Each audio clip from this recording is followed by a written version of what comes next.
¿Qué tal? Muy buenos días a los oyentes de Capital Radio. Como sabéis, todos los lunes desarrollamos un programa sobre ciberseguridad, Cyber After Work, que hoy nos ha querido hacer un hueco. ¿Por qué? Porque precisamente el Centro de Ciberseguridad del Ayuntamiento de Madrid nos ha invitado a sus instalaciones para conocer a las personas que forman parte de él y sobre todo el trabajo que hay detrás de ese equipo humano que pudimos conocer ayer en nuestro especial sobre ciberseguridad y que vamos a ir desgranando en las próximas semanas para que vosotros, ciudadanos de Madrid, empresas que trabajáis, porque también os afecta no solo al propio ciudadano, sepáis cuáles son ahora mismo las circunstancias de la vida digital que tanto disfrutáis, pero que de alguna forma tiene unos componentes desafiantes en lo que se refiere a seguridad de la información.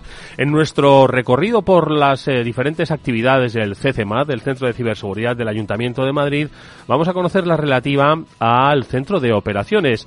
Tanto Willy Obispo San Román como José Ángel Pérez, sus directores, nos estuvieron hablando, director y coordinador, nos estuvieron hablando de las diferentes áreas de trabajo. Hoy nosotros nos centramos en la que desarrolla Francisco Hernández Cuchí, que es jefe del Departamento de Operaciones del CCMAD, pues a través del funcionamiento de un SOC, al que ya, por cierto, saludamos. Francisco, ¿cómo estás? Muy buenos días. Estoy acostumbrado a las tardes, ¿no? Buenos días, ¿cómo estás? Muy buenos días. Pues nada, encantado de estar aquí con todos vosotros, la verdad. Bueno, pues hoy con Cuchí, porque es así como le conocen y al que se refieren en este equipo de CCMAD, vamos a conocer Pablo, Mónica, buenas tardes, buenos días, ¿cómo está? Hoy lo de las tardes ya voy a ir yo un poco complicado, ¿eh? Buenos días, Mónica, la costumbre. Hoy conocemos el SOC, cómo trabaja el SOC del Ayuntamiento de Madrid, ¿no? Sí, claro, al final yo creo que para los oyentes es muy importante saber qué es un SOC, por qué es necesario un SOC, cuál es la labor que se hace en el día a día del SOC, porque además yo creo que son los trabajos más interesantes y de los que más bonitos puedes ver en el mundo de seguridad para empezar un poco viendo qué incidentes hay, qué fuentes hay, dónde vienen las alertas, qué cosas ocurren, así que nada, con muchas ganas de empezar a oír a Francisco que nos vaya contando pues eso, qué hacen en su día a día y por qué es importante un SOC. Pues nada, voy a ver si os puedo dar más o menos aclararos, sobre todo para gente que no lo conozca en detalle. Yo muchas veces tengo la sensación de que lo que llevamos es un hospital. Tenemos una admisión, hay distintos pacientes, van llegando y tenemos que ir tratando cada uno en función un poco de su casuística, ¿no? ¿Cómo detectamos pacientes? ¿Cómo sabemos que la gente tiene estas dolencias, ¿no? Pues al final se van generando distintas alertas de seguridad en los distintos sistemas que tenemos. Pero claro, que sería un hospital con una maquinaria muy buena, máquinas de diagnóstico estupendas, pero no tenemos ningún técnico, no hay ningún especialista detrás que pueda dictaminar y saber, oye, pues esto simplemente es un dolor de cabeza o un COVID estándar, o a esta persona hay que hacerle una resonancia, tenemos que hacer un forense de la máquina, entrar más en detalle, etcétera, etcétera, ¿no?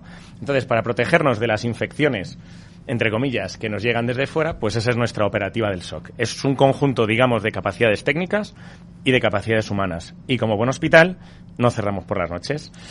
Hay guardias, turnos, 24/7, etcétera, etcétera, etcétera.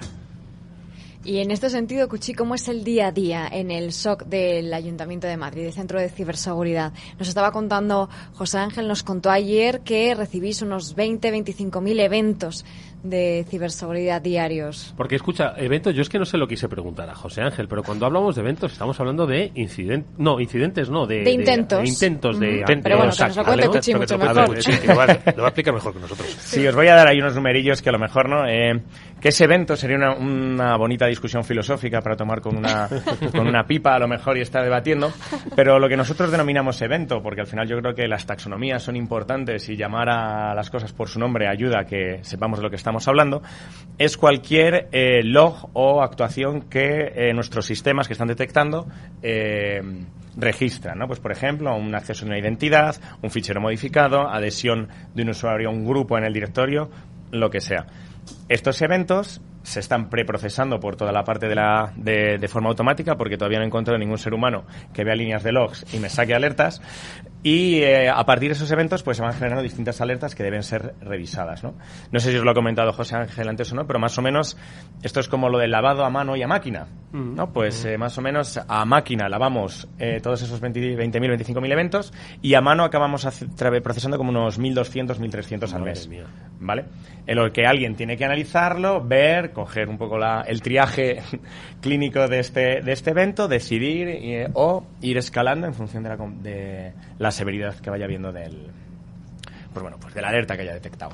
Oye, Cuchi, nosotros hemos conocido la clave de las estrategias de ciberseguridad y especialmente la de CCMAT, la del Centro de Ciberseguridad del Ayuntamiento de Madrid, que hay una combinación, una triangulación, diría, entre personas, entre equipos, proveedores, ¿no? Entonces, ¿cómo se hace esa triangulación pues para atender las operaciones, ¿no?, que vosotros lleváis a cabo?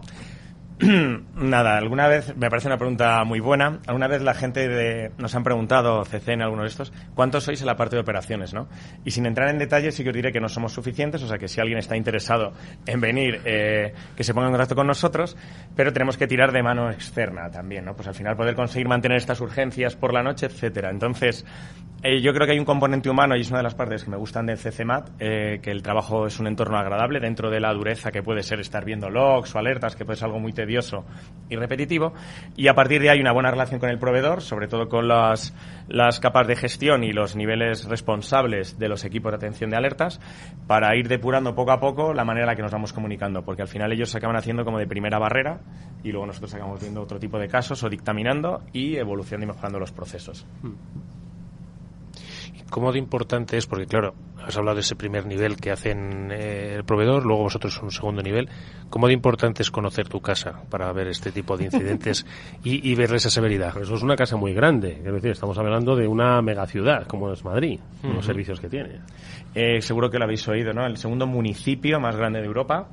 En cuanto a empleados, es decir, a pacientes, pues hay del orden de unos 30.000. Sumando 30.000 identidades, sumando personal fijo con colaboradores. Es una barbaridad. El parque de equipos roza, sumando servidores, unos 24.000, 25.000.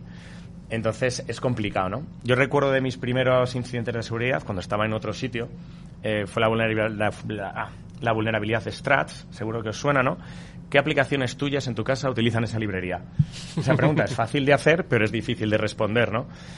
Pues aquí te puedes imaginar lo importante que es tenerlo todo en orden, tener una CMDB actualizada, hay que dedicarle horas, tiempo, esfuerzo a sanear, depurar, mantener, etcétera, porque, claro, es protégeme, pero ¿qué tengo que proteger? Entonces, esa es una gran labor y mis compañeros, que luego hablaréis con la gente del equipo de Carlos Portero, pues es una tarea en la que están inmersos continuamente y nosotros desde operaciones también porque nos interesa. Y es fundamental también porque luego hablaremos, ¿no?, de cuáles son los incidentes que os afectan más, pero lógicamente, aunque el día a día es muy intenso, todo esto requiere un trabajo previo monumental, ¿no? Unas buenas prácticas. ¿Cómo os preparáis para lo que os va a suponer luego el día a día, todos esos eventos y toda esa atención a los incidentes? Me alegra esa pregunta. Hay una frase que me gusta mucho y es que la necesidad genera virtud. Entonces, al final la supervivencia en este ecosistema digital, en esta ciberjungla, va haciendo que nos dediquemos a un concepto que uno de mis jefes utiliza mucho, la palabra real security, y es viendo qué quick wins y qué praxis nos pueden quitar, tipo ley de Pareto, el 80% del trabajo tedioso que genere poco valor añadido en el día a día. Trabajamos muchísimo, yo soy muy fan de la automatización. Disponemos de bots en los canales de mensajería que automatizan tareas, con lo cual eso nos simplifica muchísimo. Y aparte el técnico tiene la experiencia de estar hablando con un chatbot y no estar moviéndose entre consolas, tecleando, etcétera, ¿no? Esa es una de las líneas que trabajamos porque pensamos que puede simplificar a corto plazo, ahorrarnos gran parte de esa gestión. Pero sí es arduo y todas las mañanas nos juntamos diciendo, no quiero volver a repetir esto, ¿cómo puedo mejorar este proceso? De todas formas, fíjate, con respecto a la automatización a la que también hizo referencia José Ángel, creo que va a ser parte del futuro, ¿no?, de numerosos procesos, especialmente, ¿no?, de los relativos a la ciberseguridad. Pero yo entiendo que, claro, cuando decimos, oye, hay que automatizar, oye, qué bien, vamos a eficienciar mucho los procesos, dice ya, pero el propio proceso de automatización entiendo que implica saber dónde aplicarla, cómo ir escalándola poco a poco, cómo integrarla, porque hay personas responsables de la automatización, al fin y al cabo, ¿no? Sí, me ha gustado lo que has dicho, es como un metaproceso, un proceso sobre los procesos. Sí, la suerte que tenemos es que somos perfiles técnicos, a todos esa parte, quieras que no nos atrae, entonces podemos hacer un enlace, o sea, un enfoque completo de top-down, de deseo automatizar esto y cómo lo llevaría a cabo. Eso rompe muchos problemas en los que hay una capa entre la parte de gestión y la parte técnica que en la implementación se pierde, ¿no? Porque al final el demonio está en los detalles. Entonces, bueno, incluso dentro de mi departamento tengo personal dedicado única y exclusivamente a la parte de automatización de operaciones, la parte, por así decirlo, DevOps, pero dentro de toda nuestra tarea, porque es un perfil que cada vez me doy cuenta que es más necesario en todos los SOCs. No solo técnicos para atender alertas, sino gente dedicándose a la parte de automatización end-to-end. Claro, porque la respuesta automatizada es muy importante para eso que me decía al principio de lavar automático y lavar a mano, que es precisamente, yo creo, la diferencia, lo que permite pues que con equipos no tan voluminosos en personas se pueda responder. Y yo te quería preguntar un poco, porque además siempre uno de los grandes corazones de cualquier SOC no deja de ser un SIEM, un sitio donde se van recopilando esos logs que hablaban, esos sitios donde se van quedando trazas en las máquinas. Es muy difícil conseguir tener una infraestructura, un parque de 20 y tantas mil máquinas monitorizado y revisados esos logs y que se puedan instalar esas aplicaciones. ¿Tenéis ayuda de otros departamentos? ¿Cómo se hace? Hay suerte de que llevamos ya tiempo pegándonos con ese problema, porque efectivamente es complejo. Entonces, en la altura a la que estamos, básicamente podemos cambiar de SIEM, que hemos cambiado recientemente de producto, sin un dolor excesivo, ¿vale? Puesto que básicamente todas las alertas ya están enrutadas y es cambiar un poco más o menos el destino de las mismas. Porque al final el verdadero valor del SIEM, obviamente, si no lo ves, no existe, pero luego está en la inteligencia que le puedas poner a él para poder detectar y automatizarte y que a los doctores del hospital lleguen los casos que no se resuelven solo con paracetamol, por decirlo de alguna manera, ¿no? Y luego, por otro lado, también entenderéis que para mí otro de los productos clave es el SIEM, pero no le dejaría en la cuneta al EDR. Creo que sin EDR no vamos a ningún sitio. No sé si me estoy poniendo a lo mejor muy técnico, pero... No, cuenta que es un EDR. Ya, si los oyentes, los que no lo tengan claro, lo puedan saber. Vale, pues me voy a tirar el triple, pero creo que es Endpoint Detect and Response. Y básicamente es un antivirus vitaminado, por decirlo de alguna manera. El antivirus funciona offline, simplemente te va detectando firmas, ataques, cosas de ese estilo. Y el EDR es diferente, tiene una conexión con la consola de la nube, porque muchos ataques lo primero que hace es un clearenv y borrar todos los logs de la máquina que has infectado. El EDR, en cambio, está enviando a una consola nube, que tiene un sistema de búsqueda indizada que va como el tiro, increíblemente rápido, y toda la telemetría de todas las máquinas se está registrando ahí. Eso es una barbaridad. Eso el SIEM no se lo puede comer, porque tienes cada proceso que se abre, proceso hijo, acceso de ficheros, conexión, resoluciones DNS de todas las máquinas, que eso es una barbaridad, ¿no? Me encantaría, pero creo que no es práctico tener eso en un SIEM. Y gracias al EDR y a la permanencia en evidencias, ahí también se detectan muchos ataques en fase temprana. Y tiene otra capacidad maravillosa y es la contención. En cuanto vemos una máquina complicada, en función de si el técnico es de gatillo rápido o gatillo lento, la máquina se acaba aislando y disponemos de repente de una ventana mágica de tiempo para poder analizar el incidente sin que pueda propagarse ni tener movimientos laterales. Mónica. Esto es interesantísimo porque estamos hablando de todo tipo de incidentes que ocurren, que tenéis que gestionarlos y luego resolverlos, ¿no? Y estamos hablando de prevención, que es fundamental, pero luego también, Cuchi, hay que coger ese incidente por los cuernos, ¿no? Y decir, venga, ¿qué hacemos con esto? ¿Cómo se gestionan, cómo se hace esa respuesta a cualquier tipo de incidente que pueda llegar a término, ¿no? Por así decirlo. Sí, supongo ¿Eso que... es en el símil estaría ya en quirófano o un estaría, poquito antes? Sí, ¿no? Quizás en quirófano. Sí, yo creo que cuando una de las frases que utilizamos es el incidente requiere de war room o no requiere de war room. Eso para nosotros es un indicador coloquial de hay que juntar al gabinete médico o más o menos estos los de neurología lo pueden despachar, ¿no? Por decirlo de alguna forma. Y sí, y yo creo que si hablas con otros centros de respuesta a incidentes, lo que les suele pasar es que es una ola que se sube encima de la otra. Y cuando ya estás acá, ha empezado un incidente, lo medio resuelves y cuando lo quieres rematar bien, ¿no? Hacer el seguimiento, ver si ya las máquinas se han cerrado todos los accesos, si se ha bastionado, haciendo un poco más o menos lecciones aprendidas, llega el siguiente incidente y se pierde en el tiempo, en el espacio-tiempo, lo que ocurrió. Nosotros intentamos para eso, para mí una de las praxis principales es reducir las reuniones lo máximo posible, puesto que efectivamente son unos consumidores de tiempo, y luego tener un tracking de puntos de control, aunque sea mensual, de lo que pasó en el incidente, hasta que todos digamos lo podemos cerrar, ¿no? Porque efectivamente el día a día que os voy a contar. Te iba a comentar justo lo que estabas hablando de un incidente que viene después de otro incidente. ¿Cómo de importante es la comunicación entre los distintos centros de operaciones de seguridad o los SOCs, que, si no me equivoco, vosotros estáis adheridos a la Red Nacional de SOCs? Cuéntanos un poquillo, ¿qué importante es eso y qué es la Red Nacional de SOCs, para que la gente lo entienda? Perfecto. Yo creo que viendo la certificación en el Esquema Nacional de Seguridad, lo que había también de CSIRT.es, creo que ha surgido por parte de iniciativa del Centro Criptología Nacional, creo que es la Red Nacional de SOCs, y me parece una solución acertada, puesto que todos los SOCs deberían compartir, pero no una compartición, por así decirlo, formal, sino una compartición real, ¿no? Porque al final IOCs puedes encontrar infinitos, MISP, no sé, si tienes sueño una noche y no te puedes dormir, ponte a leer y seguro que te entra sueño, pero compartición real, no son tantos los actores que al final desarrollan realmente y efectivamente los servicios de operaciones de ciberseguridad. Me explico, la Red Nacional de SOC contiene a tanto organismos públicos que lo tienen contratado, pero principalmente a las empresas que prestan estos servicios de SOC, los del 24/7.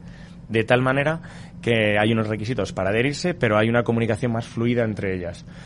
Para nosotros esa parte es muy importante porque queremos mucho la compartición. En las últimas jornadas del CCN salía que el municipio que más había compartido IOCs éramos nosotros, ¿no? Y por otro lado también la comunicación con CCN es fundamental. La verdad es que aquí quiero darles las gracias porque son siempre proactivos, están a disposición de la información que les pedimos, y ellos tienen unas capacidades de inteligencia y también de reacción mucho mejores que las nuestras, y cuando les necesitamos, pues la verdad es que nos ayudan mucho a resolver algunos casos clínicos donde habría que pedir una interconsulta, por decirlo de alguna manera. Oye, en esta filosofía de colaboración, ¿no? Antes también nos explicaban que el Ayuntamiento de Madrid, o en este caso el Centro de Ciberseguridad del Ayuntamiento de Madrid, bueno, que Madrid pertenece, ¿no?, a esa red española de ciudades inteligentes, pero también a Eurocity. Hacía referencia a que Madrid es la segunda ciudad en importancia, ¿no?, dentro de Europa por volumen de gestión de... Como municipio. Exactamente, como municipio, ¿no? Entonces, cuando hacemos un poco esa mirada internacional, otras ciudades, ¿qué desafíos son? ¿Desafíos compartidos, conjuntos, o tiene los que vive una ciudad como Madrid no tienen nada que ver con los que vive una ciudad como París, por ejemplo? ¿Habláis con ellos? La verdad es que por ahora no me ha dado para poder hablar con otros hospitales internacionales, por poner la analogía, ¿no? Sí que es cierto que con otros municipios de España, sí, y básicamente estamos reinventando toda la rueda, he dicho entre comillas, ¿no? Tenemos los mismos problemas, mismas casuísticas, etcétera, ¿no? Y hay una diferencia entre los que tienen músculo y los que pues van un poco más o menos tirando con los requisitos con las capacidades que tienen, ¿no? Entonces sí que sí que creo que toda esa parte es importante, puesto que podemos intercambiar prácticas y no reinventar la rueda, sino avanzar muchas veces o ver qué ha funcionado, qué no ha funcionado en unos municipios y otros. Hola.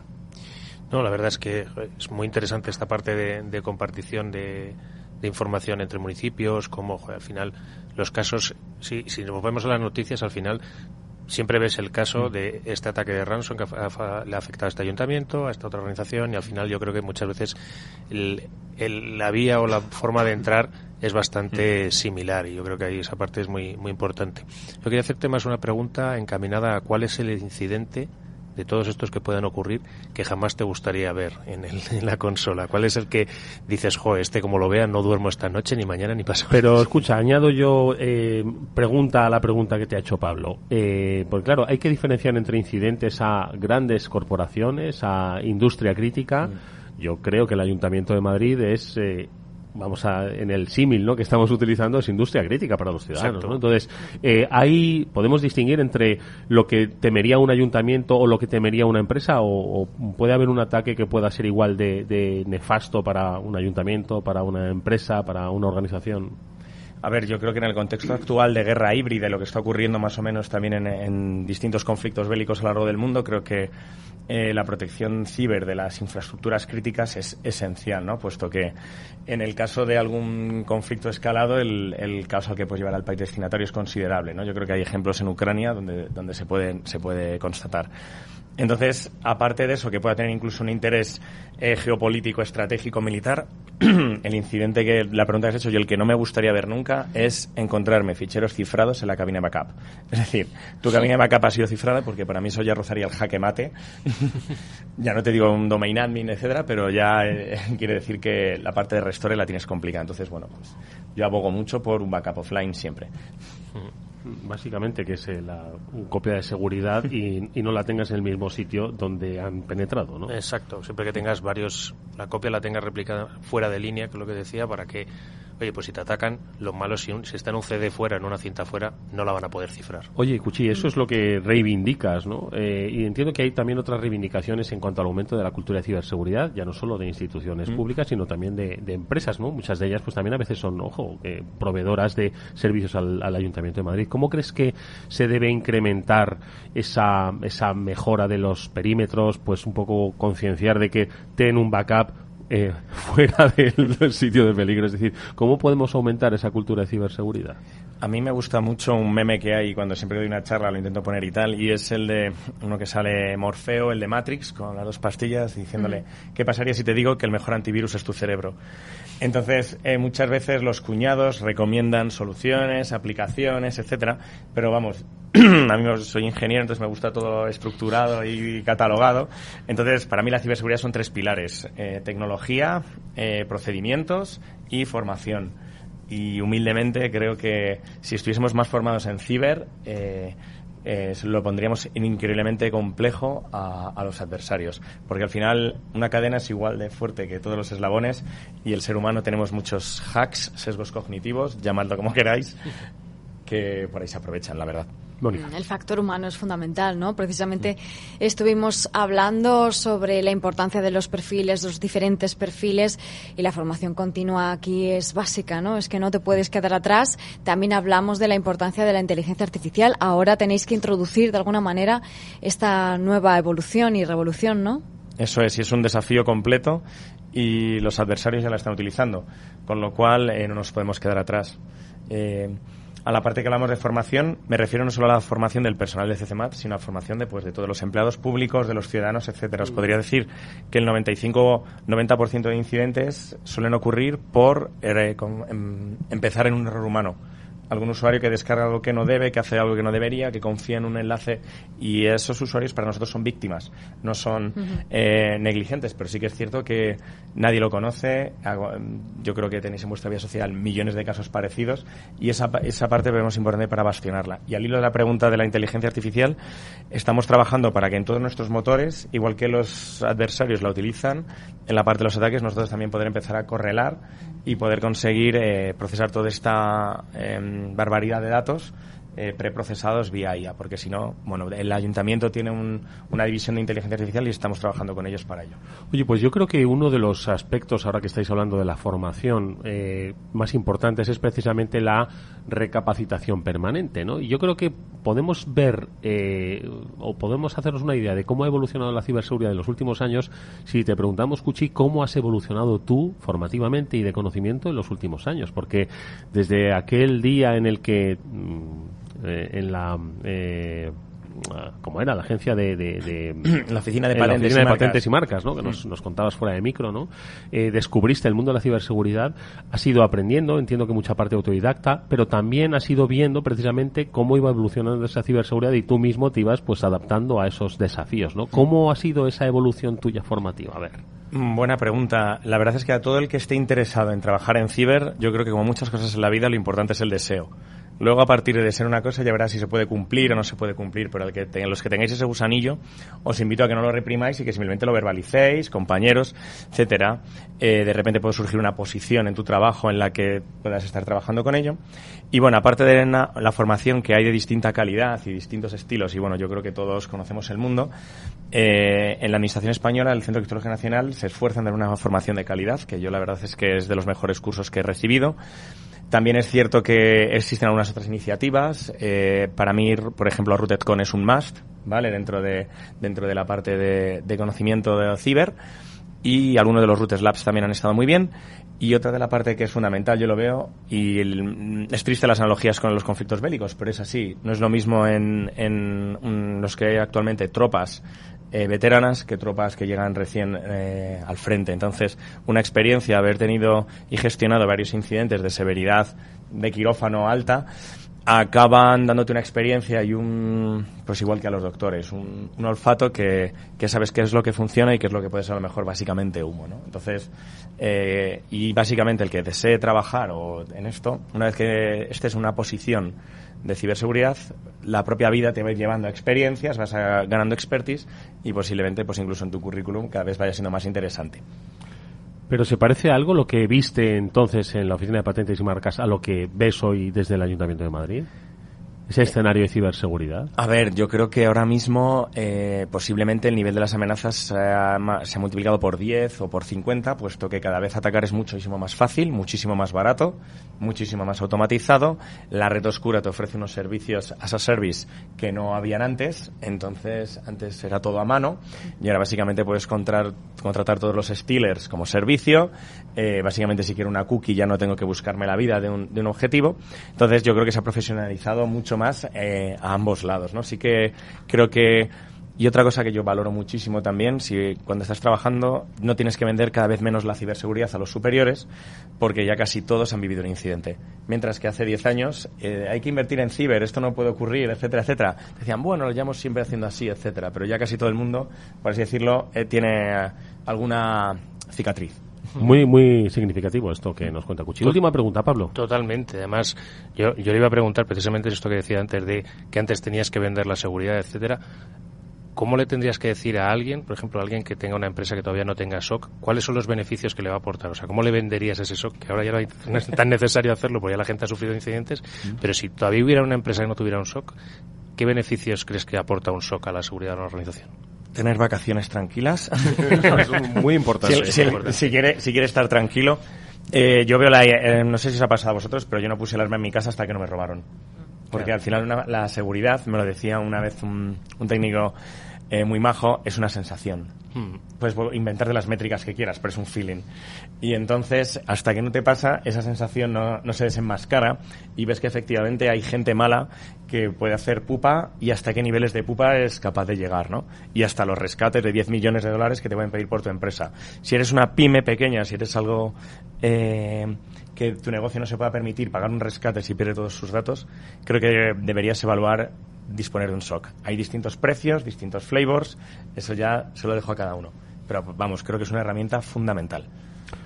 Bueno, pues yo creo que ha quedado muy claro qué es un SOC, ese centro de operaciones de seguridad, por qué es necesario disponer de herramientas humanas, pero también automatizadas, técnicas, frente a un escenario de amenazas que es creciente, sofisticado, muy complejo y que en el ejemplo del Centro de Ciberseguridad del Ayuntamiento de Madrid creo que es perfectamente extrapolable pues a muchas instituciones que tienen que salvaguardar servicios, datos, protección. Y ese conocimiento hoy nos lo ha dado Francisco Hernández Cuchí, jefe del Departamento de Operaciones del Centro de Ciberseguridad del Ayuntamiento de Madrid, al que le agradecemos muchísimo que haya tenido esta cercanía, nos lo haya explicado tan bien, que los no expertos nos hemos enterado, y al que le deseamos toda la suerte del mundo en estos desafíos. Muchas gracias. Podría hacer un clásico y es, ¿podríos saludar? Por supuesto.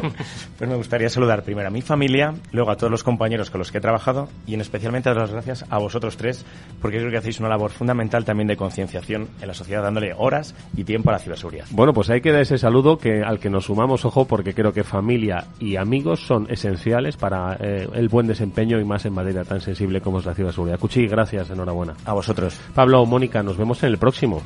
Hasta la próxima. Adiós.